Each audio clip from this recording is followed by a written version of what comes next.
ভাল্লুক উপদ্রুমের ভয়ে দৌড়ে জঙ্গলের দিকে আসে, আর সেই পথেই আসছিল একটা শেয়াল। এই গল্পের আগের অংশগুলি তোমরা এই চ্যানেলে গিয়ে দেখে আসতে পারো। কি ভালুক ভাই, তুমি এরম ভাবে দৌড়চ্ছ কেন? ভালুক তখন শেয়ালের কাছে এসে সব কথা খুলে বলে।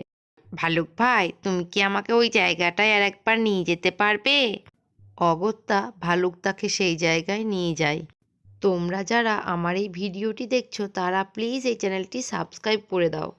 শেয়াল সেখানে এসে গাছের নিচে কিছুক্ষণ ঘোরাঘুরি করার পর পাশে একটা গুহা দেখতে পায়, আর সেদিকেই যায়। মনে হয় এই গুহার ভিতর কিছু একটা আছে।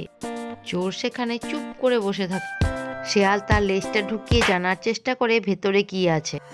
চোর তখন শেয়ালের লেজ ধরে শেয়ালটিকে পায়ে পায়ে করে ঘোরাতে থাকে।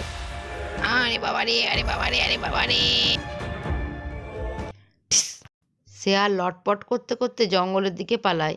এদিকে চোরও আস্তে আস্তে বাড়ি যায়। শেয়াল গুটি গুটি পায়ে জঙ্গলের পথে যেতে যেতে দূরে দাঁড়িয়ে থাকা বাঘ ও ভালুককে দেখতে পায়।